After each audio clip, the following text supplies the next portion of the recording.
us, and we're going to change up the format just a bit. We're going to go ahead and have everyone turn on their videos in just a moment. But in the meantime, let me give you a quick introduction. We have Melanie Borden, who's the VP of Marketing for Celebrity Motor Cars, and Maureen Bailey coming on.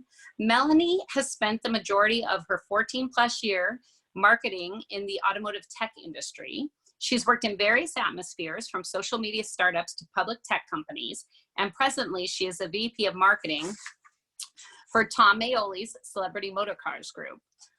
Maureen Bailey was recently promoted from General Sales Manager to Assistant General Manager at Subaru of Moon Township. Previously, she's held executive and senior leadership positions at AutoSoft and Cochrane Automotive Group. While at Cochrane, Maureen led the landmark opening of the company's first BDC, and she has also served in several sales manager and F&I manager roles. Welcome, ladies. Thanks for having us. Hi, Laurie. You bet. Hi. So as we did with Eric, I would love to kick this section off with you each talking a little bit about where you're currently located and how those states are handling some of the restrictions that are going on right now. And Maureen, if it's okay, I'd love to start with you because you're located in Pennsylvania, which is one of the most strict areas with requirements right now. How are you handling some of the items happening in your market right now? So in Pennsylvania, we cannot transact at all. So we are, and this is the question that Amanda posed about standing out and still selling.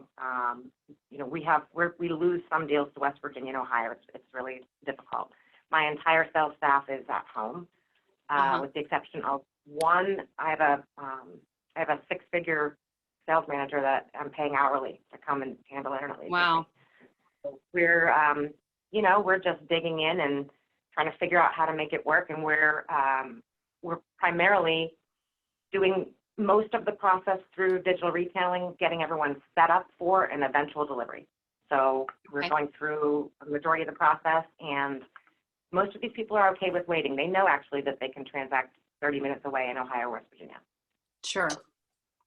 Okay. And Melanie, where are you located and how is it going for you?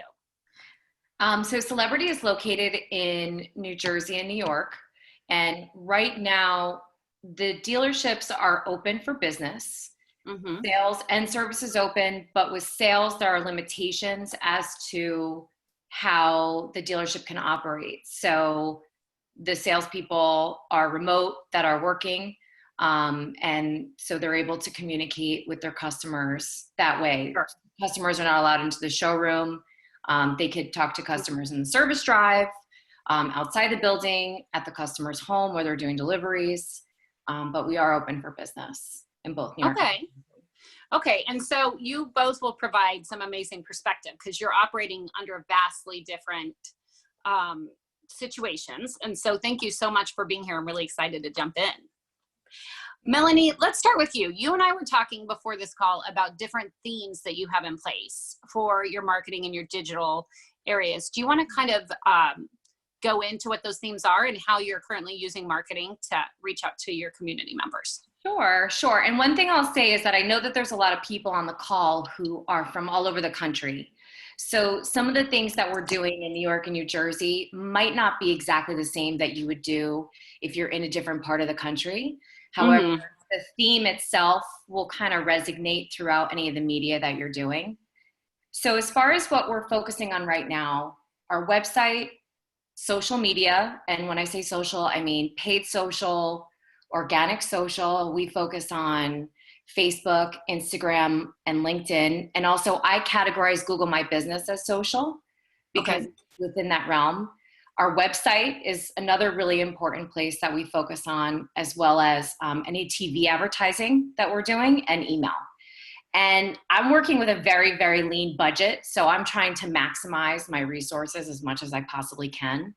And these have been the areas that we have had the most success in, even in previous to the COVID-19 situation. Those are the areas that we're really focused the most on. Okay, so great.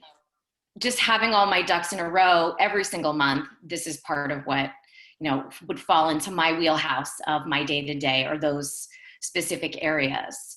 So when I talk about messaging and best practices, right now there are basically 3 themes that I'm seeing for us, what we're doing, and I think that they would be useful for other stores or anyone else in the industry who's trying to figure out talk tracks and messaging, whether it's with their clients or with their stores. So they range from number 1, we're open for business. Number 2, we're providing information for our customers. And number 3, empathy. So kind of going back to where I started from with talking about we're open for business, it seems like something super basic. Telling someone that we're open for business. Over the course of the last month, there have been so much information coming from the state. No one has really known what to do in terms of, which way to go, how are we going to start marketing this? I mean, in the beginning, it was just everything was really fluid and moving really fast. Right. So just trying to figure out, every day the hours were changing. First, we weren't open for business for sales, then we were open for business with sales. I have made sure that on all of our websites, we have pop-ups, which I know is typically not something that's recommended by website vendors, but we have pop-ups on our site. So that way our customers can see point blank that we are open for business. We change all of our Google My Business hours. So that way everyone can see that we've updated the hours. And Google My Business also gives you the ability to put a little COVID-19 update, which expires every 2 weeks. So you can constantly go back and make those changes. We can also change our hours that are in our website embedded into the site. And we're letting our customers know, not only are we open for business, but these are the ways that we are going to help you, right? So we offer pickup and delivery for service. We have the ability for remote sales, right? So our customers can go onto our Lexus of Route 10 website and they can purchase a vehicle within our website. And we are making sure that that messaging is going throughout everything we're doing. So from our website to our social media, to what we have on TV, and the email messaging that we're communicating to our customers. So there are areas that we can help our customers where they don't necessarily, if it's not put out there that we're open, they might just assume that we're not. So it's a basic concept, but with how everything has been changing, and this is really uncharted territory for a lot of people, it's been an area that's been well received. Maureen, what are you seeing for your customers, for you guys? Because you're basically coming from the state that doesn't have the sales open and operational at all. So how are you guys doing that?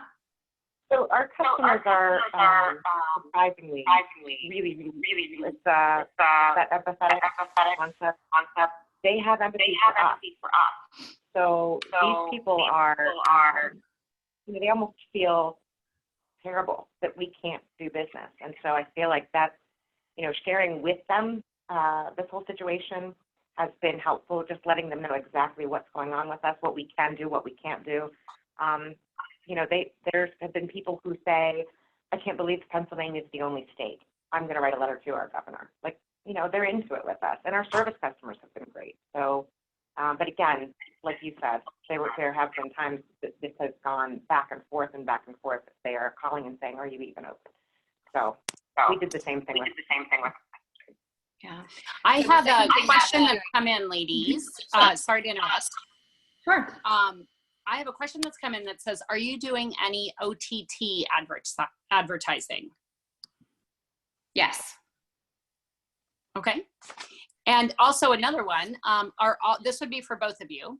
Are all service pickups and returns no charge? Yes. We don't charge our customers. It's a service that we're providing to them as a concierge, so to speak. So it's giving them a convenience of not having to come into the dealership. And actually, before the whole COVID-19 happened, we had this before, where we would set a range, so to speak, around the store. Because of where our stores are located, we're so close to New York City, but we're still in New Jersey, where we would set a parameter of where we would go to do pickup and delivery for service. But we are heavily promoting that now. And Maureen, are you seeing from a service perspective, as you said, you can't do the sales, but what things are you doing in service?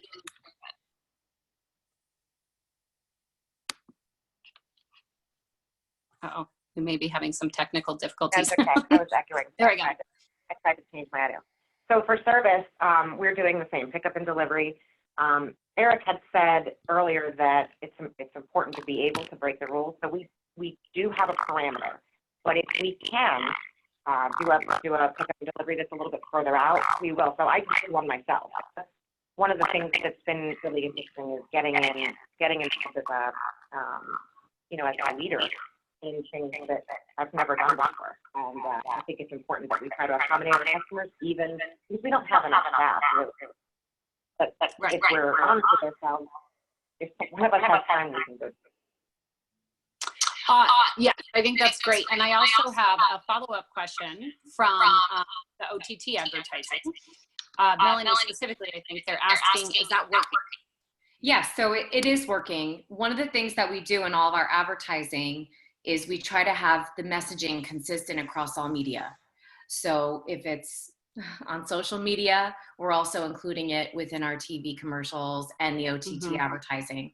Prior to COVID-19, Tom Maoli, who's the president and CEO of Celebrity, was in a lot of our commercials. Sure. And we would see an impact also due to the fact that our provider would also have access to our analytics and he is able to run through the reporting and so forth with me. So we can see some of the feedback that we get, digital feedback from doing the OTT advertising.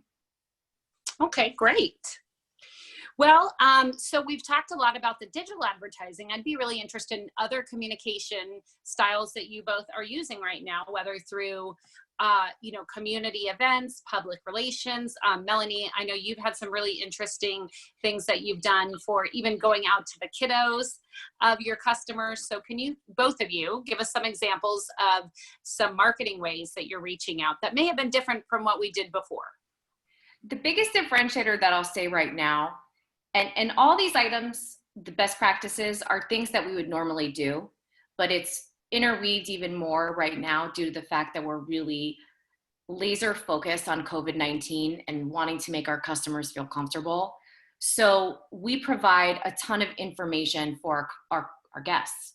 We want them to come to us as the source. I know earlier Eric had mentioned the manufacturers and the messaging that they're putting out there, and the manufacturers are still doing tier 1 advertising. And in some cases, with some manufacturers, they're also providing tier 3.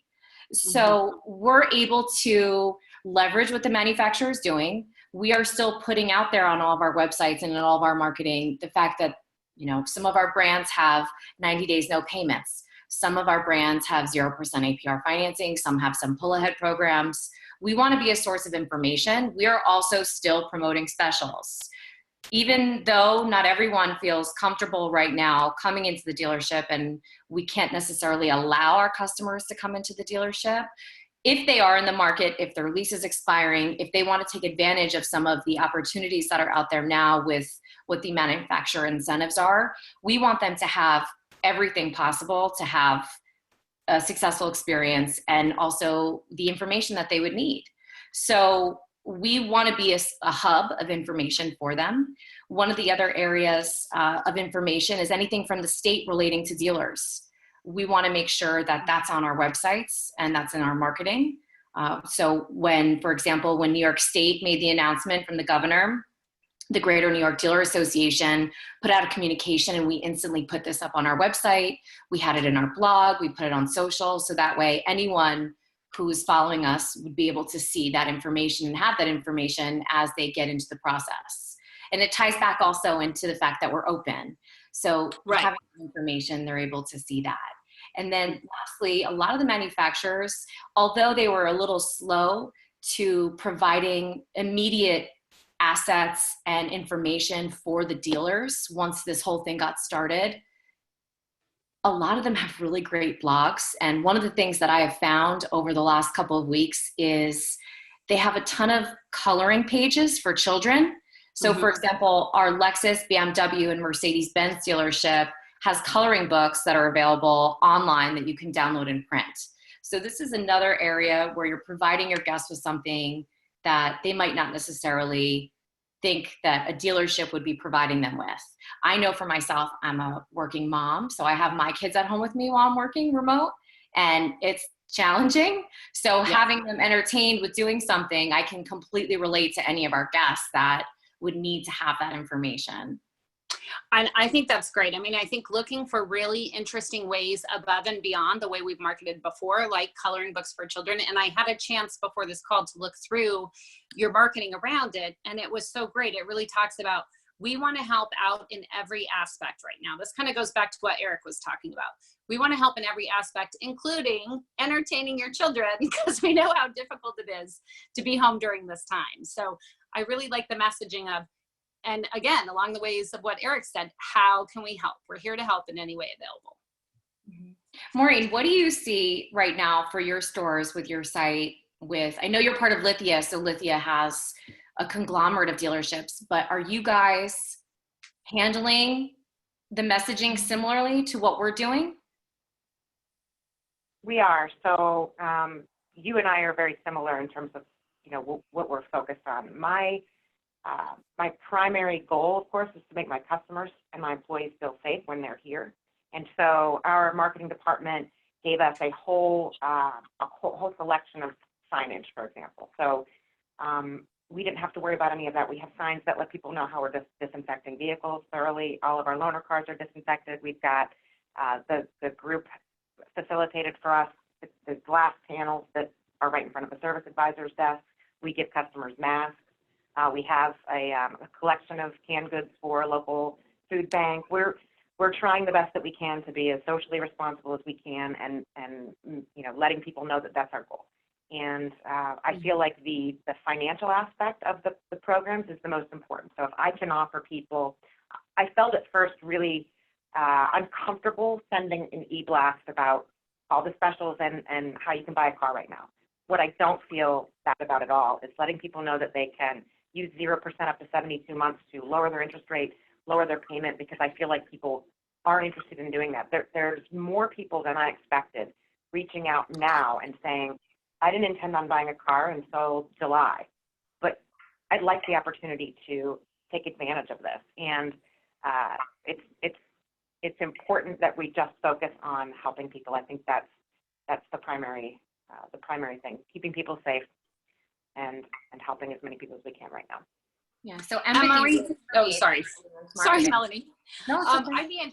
I'd be interested in what you, along the lines of what you said, if you have folks reaching out saying we're interested in, we didn't think we'd buy a car till July, but we're interested now. How are you specifically handling those coming in if they can't come into the showroom?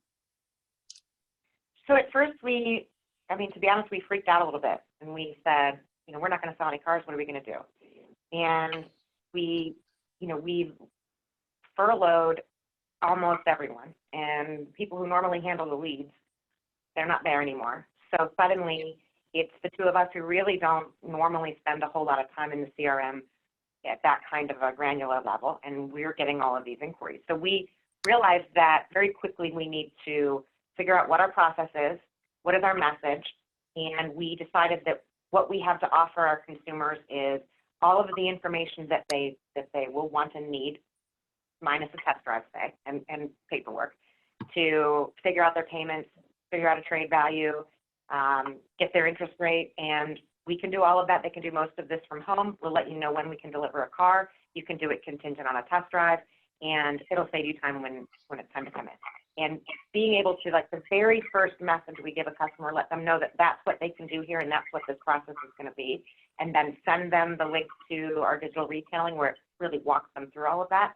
That has been our process, and people sign up. And we probably have 40 cars sitting and about 16 people who do want to have a test drive first. So we have a ton of business, and our lead volume is really good. And I'm surprised at how well it's going. And when I hear some other dealers saying, what's going on in their store, they're kind of saying people aren't going to want to do this. We're not getting a whole lot of good traffic. And I feel like maybe we have an advantage because of our attitude, because we're saying this is good, this is a positive thing. We're going to make something happen with this. But I don't know, because we really don't have any metrics as far as how other dealers are doing. So that's usually our gauge, and we don't have that.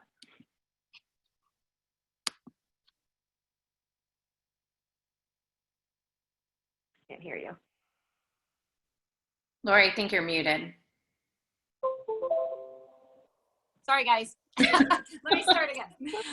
One of the questions I had for you that I would love to hear from you on is because you have had to furlough employees, I think you are, Maureen, a great person to have on to discuss how are you handling communication with your current employees, and what are kind of the sensitivities that others listening may want to be aware of, and what does your messaging look like for those folks?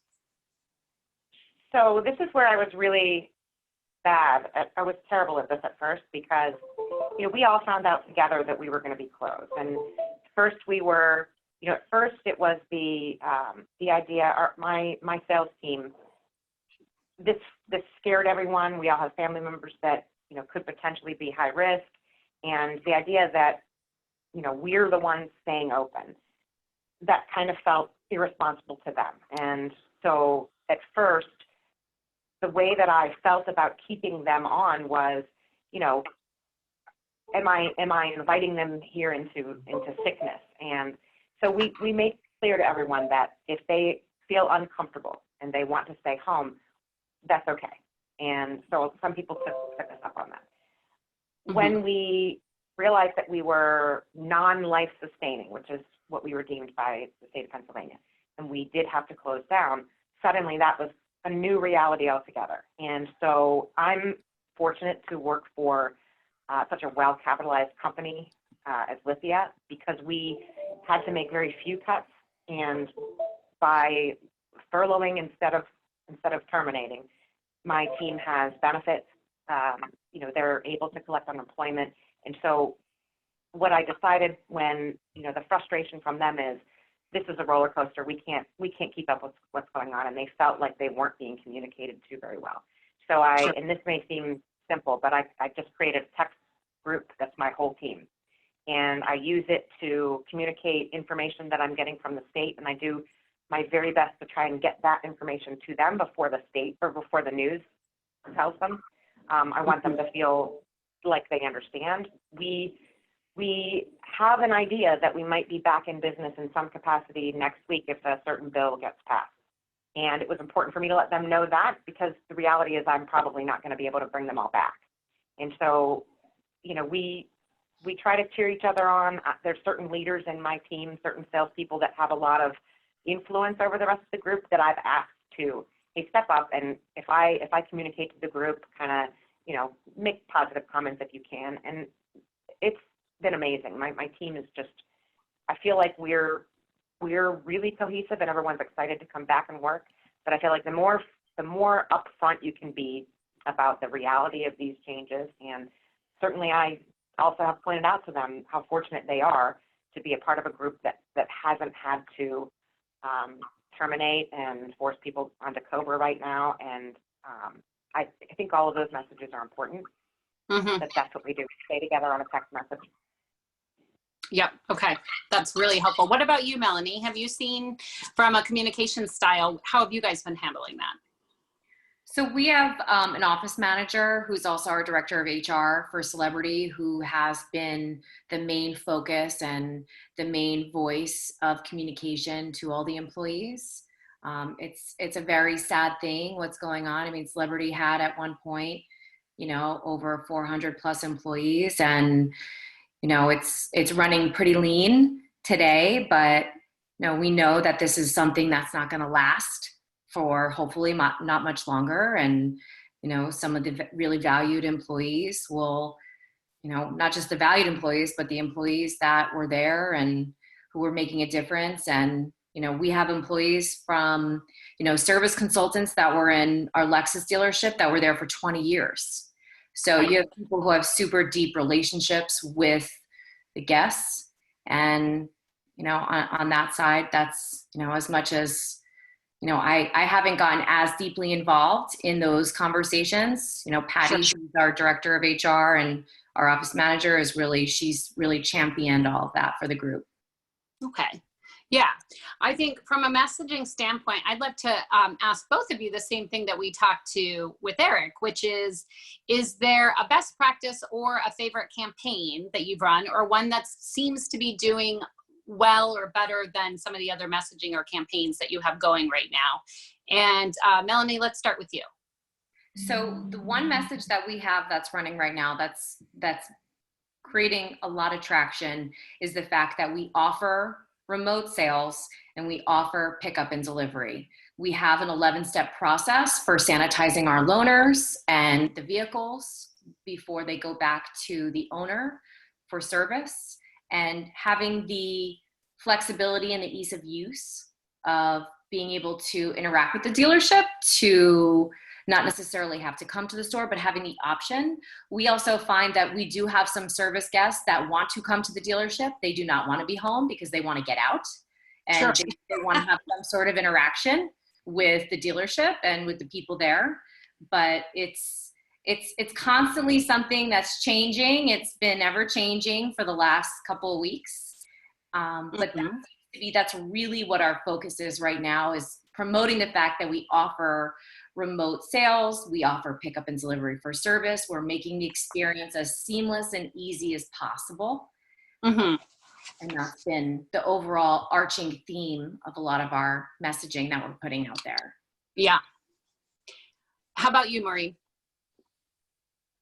So we're doing the same sorts of things, but I think, and this is just my impression, I feel like the one-to-one communication with our customers is the most impactful. I mean, it usually is the most impactful, but in Pennsylvania, we're in a shelter place.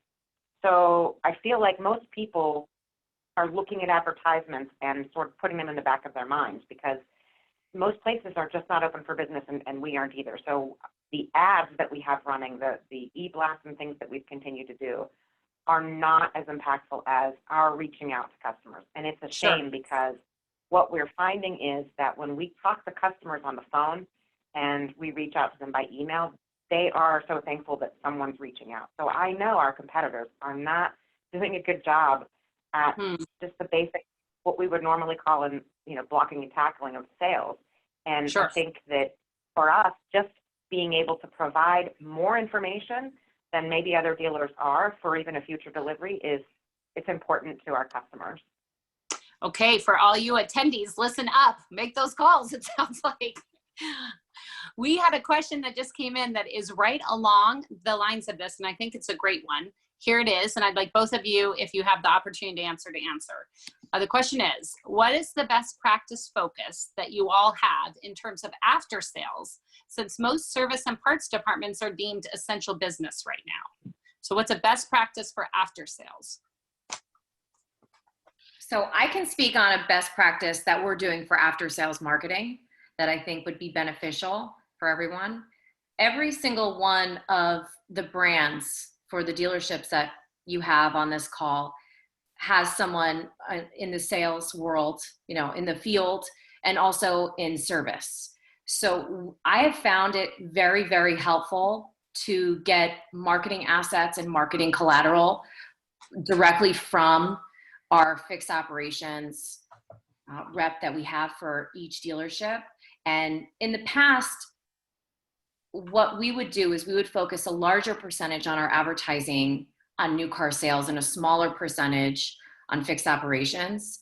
And what I'm seeing now, based on what we're doing, is we're kind of pivoting that based on the current environment, where we're taking more of a focus on promoting everything for service. And we're also promoting sales as well, but there is more of a focus in our marketing.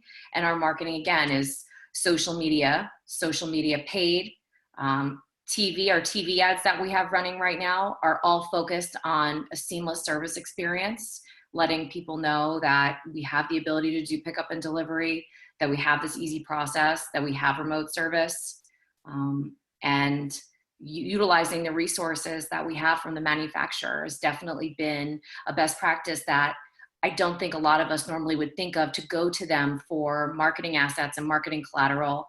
Another area where you can use as a resource too for after sales is if you work with a company like Dealer Tire or someone like that. They also have a portal, a back end. They can provide you with assets where you can kind of store all that and then use it for marketing. I think those are great tips, especially because people are down on resources. So I think, going back to the well, where can you use the promotions that have already been created from even some of your vendor partners, and certainly your aftermarket partners, the manufacturers. That's a great idea.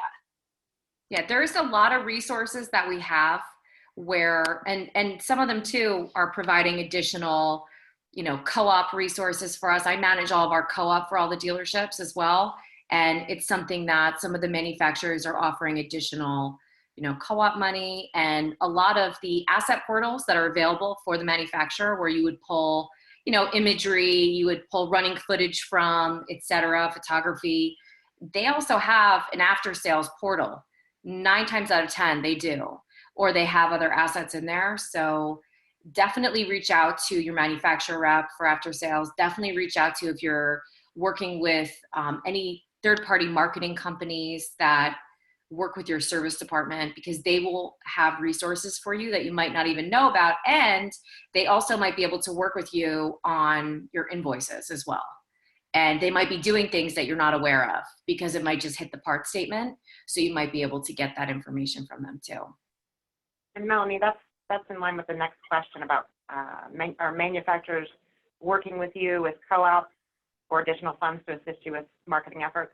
Yeah, no, they are. The manufacturers are all trying to figure out how to, go about this and to still sell and service cars. So what I found is that we work with a third-party consulting company for all of our brands, and we have different consultants that are assigned to each brand, and they are the most knowledgeable. They are a wealth of information. A lot of them come from dealerships, whether they worked in fixed operations or they worked on the sales side. They're specific to that brand, and they have a ton of knowledge and information that can help you. So I think that the manufacturers are doing a great job. I think that they're helping us out a lot, and they want to make this process as easy as possible. Sure. Maureen, do you have anything to add on to that, or did Melanie pretty much cover it? She did a nice job. Sorry. Yeah, we also, we reached out to all of our vendors, and, we cut quite a bit, but a lot of our vendors were willing to work with us on, reducing premiums and so forth, reducing their charges. So I think it's important to, and then you realize, wow, we should have looked at this a long time ago and really come through it. I mean, I think it's important to, we have time, so make sure that you've gone through and asked for, for a reduction in charge. Yeah, I think I think possibly the best point of this entire panel. Ask for, people are being flexible right now. And so if you can't ask, if you don't ask, you won't receive. So it's time to start working with your partners and your manufacturers to ask. And they want to help too. Every single one of the vendors that I work with, whether it's a third-party lead company, whether it's social media, whether it's digital advertising, everybody wants to help.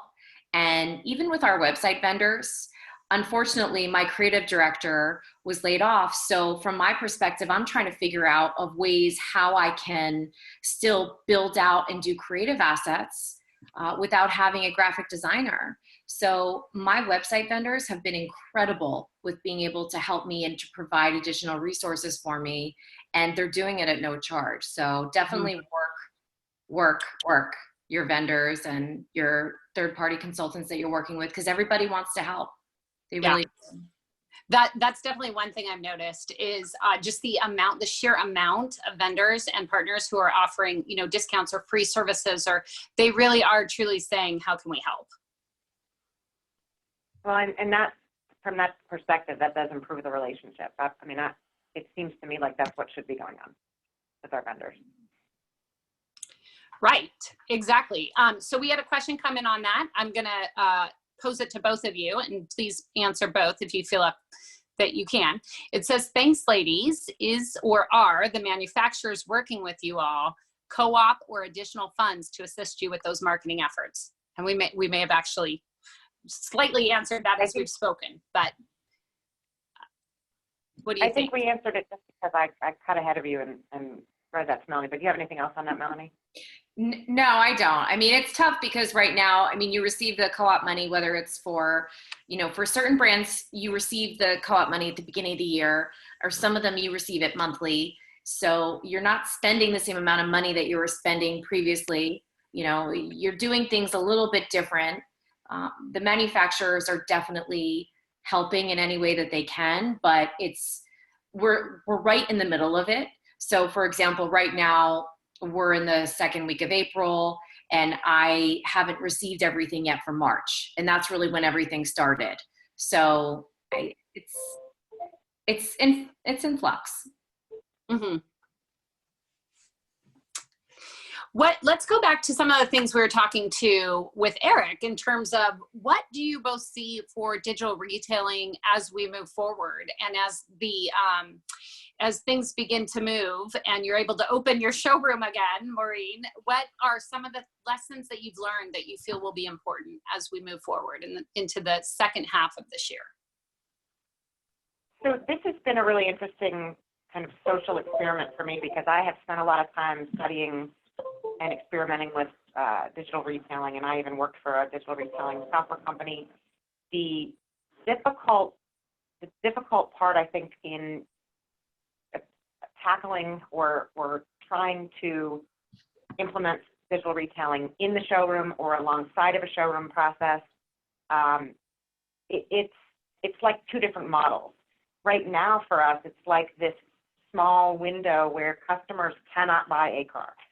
So we've been attaching a quote with a way to basically say buy this car and transact, almost transact. I think of it as like a yes button, and the benefit for people, I believe, is just the simplicity of really never having to talk to me again. I'm telling them the process, I'm telling them what can be done here, I'm telling them that if they should want to proceed by clicking buy this car, they can fill out a credit application, they can upload their documents, and it reserves the car. And for future delivery, and I'll let them know. So knowing that, I have more people transacting overnight throughout the day, and they really don't ask me too many questions, or if they do, it's through messaging, and it's really, really simple. I feel like it's possible that it's a lot easier now to get people to do that because maybe the fear of going into the showroom isn't really there, or maybe it's that we can't transact, but it's even affecting the way people are negotiating. I'm not seeing, I need your best price. I'm not seeing I'm going to multiple dealers. We started at first sending these with our normally very aggressive pricing that we typically would do on the internet. And that was our model. We'd be really aggressive on the internet, and then in the showroom, we have a pretty good process for creating a positive experience and making money. So now to see these people just transact so easily without even, when I send them the web price and they transact. So it's an interesting look at consumer behavior because typically we don't see that to be the case. We see a whole lot more back and forth, and I've got this price from this dealer, and so Sure. I don't know how that's going to affect the future, but I'm certain that it has to be part of the process. And I think that the tricky part is who's delivering the message and how is it being delivered. I don't know that we would be having as much success as we're having if it wasn't myself and my my sales manager fielding these requests. If it was the people that are normally scheduling appointments, I don't know if we would be, but I don't know. It's tough because this is very, very different, and we'll see something potentially different next week when we may have to transact entirely online and do a delivery. There may be a different feeling in the market. Maybe people will get more comfortable and start to, haggle back and forth between dealerships. I'm not sure, but it's certainly a means for customers to spend less time in the showroom, and I think that should be the focus of digital retailing. And it's got to be there. It's 100% got to be there. I don't know if that answers your question. No, it absolutely does. I mean, and I like what you said about it's not only, and we haven't really touched on this call, but it sounds like it's not only the automotive people who are changing their customers are also changing their behaviors during this time. And so it will be just really fascinating as we move forward to see if we go back to kind of where we were before, or if this creates a new normal moving forward. And Melanie, maybe this is a great, oh, I'm sorry, go ahead. I don't think we're going to be entirely online, but I think that if we don't supplement with it, at least a lot more purposefully, we will miss out on opportunities to do business. And Melanie, are you seeing the same thing? Are you seeing the same at Celebrity? I think that as far as digital retailing goes, over the last year or so, it's become more of a buzzword. So it reminds me a little bit of when social media, like 10 years ago, became more prevalent and everyone said, oh, well, I need to have a Facebook and I need to have a YouTube and I need to have Twitter and I need to do Instagram, but they really weren't doing anything with it. And ultimately, because having social media today, you have to have some sort of a process in place and a strategy and a plan. Sure. I believe the same thing goes for digital retailing. You need to have not only everybody on board in the dealership, but it has to come from the management level all the way down.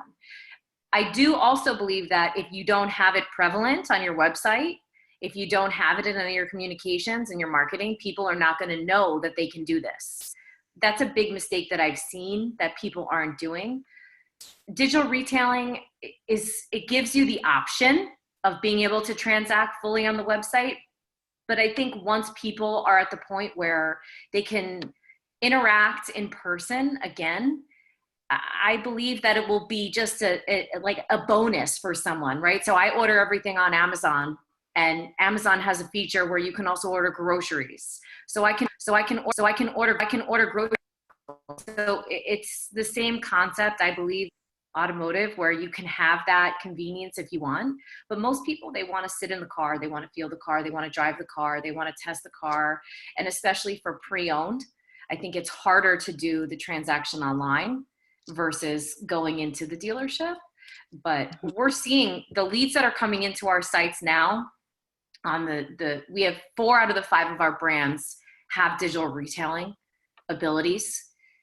Those are the leads that are coming in right now. So we've seen a big change to our websites in terms of what's coming in and where they're coming from in terms of the leads.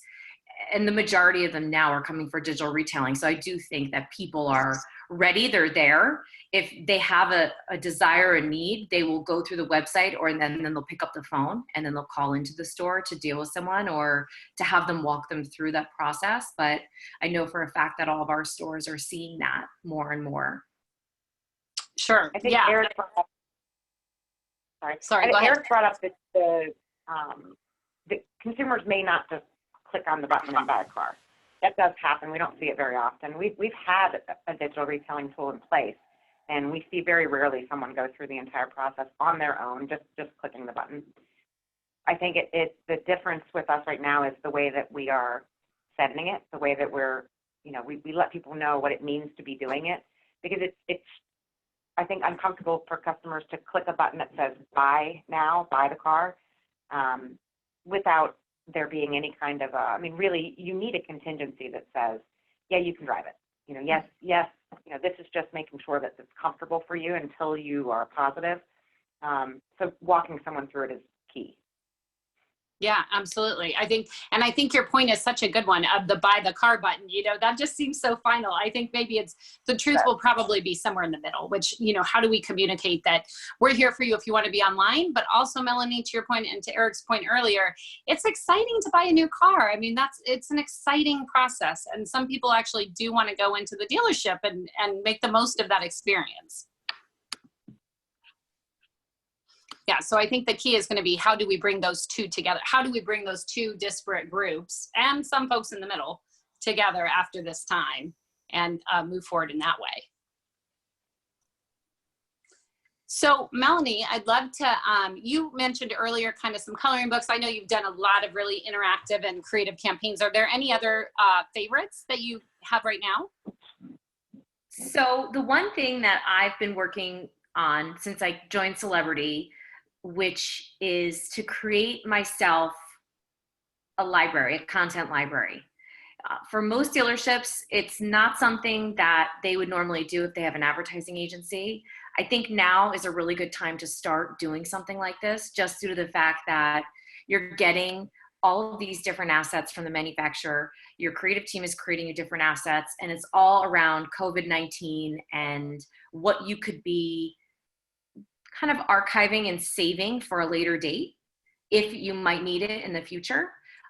So I would suggest for any dealership to start really filing everything and to kind of start organizing it. And I think that that would really help in terms of keeping them organized, being able to go back, and then that could be a great starting point for someone where moving forward, they would be able to have not just their COVID-19, but they would also have other creative assets. They could have data files in there, and as well as social media content. I think that would be a great place if you're trying to figure out how to organize it and how to make sense of it all, that would be a great place to do it. Yeah, no, I think that's great to use this time because, as we said, there may be some folks are furloughed, but then there's some folks that are still at the dealership and they have a little bit of downtime. So it's like, what are our best practices during this time? And one of which could be look back, like you said, look through your vendors, talk to your partners. What are the marketing pieces and promotions that you can use? Yeah, I think that right now what you want to do is you want to increase your brand awareness, and you want to really hit home some of those points that we mentioned earlier. You want to be able to provide all the customers in your area the information to let them know that you are open, that you are doing business, that you have information about what the manufacturer is doing, you have information from the state, and that you are being truly very empathetic to anyone, not just your customers, but also to your employees as well. So the signage in your dealership, what you have on your website, having a COVID-19 page on your website, having all that information everywhere, so it would be very, very easy for someone to be able to find that information. Yeah, absolutely. I think those are great tips. Do you have any last advice to share with us? We're going to be wrapping this up soon, but is there anything that we didn't touch on that you think is important to share with the listeners? I would just say focus on your partners, your vendor partners that you have. If you are from a dealership and you're on the call right now, I can't emphasize enough how grateful I am to all the vendors that I work with, that I've worked with throughout my time at Celebrity, but also over the last month, who have really rallied together and done a lot of things, even knowing that the dealership isn't even paying them at the moment, to kind of strengthen our relationship. And there are so many resources that we have every day that we aren't necessarily tapping into, but during a time of uncertainty and it's unprecedented in what's going on. So this is definitely an area that I would strongly suggest having, whether it's your manager or your management team or whomever, really look into, because you have assets and you have resources right in front of you that you can really focus on, and they'll really help you. Yeah, I think that's great. And, I just want to thank you both so much for coming on today. You've shared such good information. I think moving forward, it's going to be a time of change. And so it's really, you guys sound like you're both being extremely flexible, yet getting the opportunities when they come up and where they lie. And I think that's the key to everything right now. So I also should mention that some of Melanie's live examples will be made available to you, the callers. We're going to put them on our registration page for this call. So go ahead and check that out this afternoon. It will be website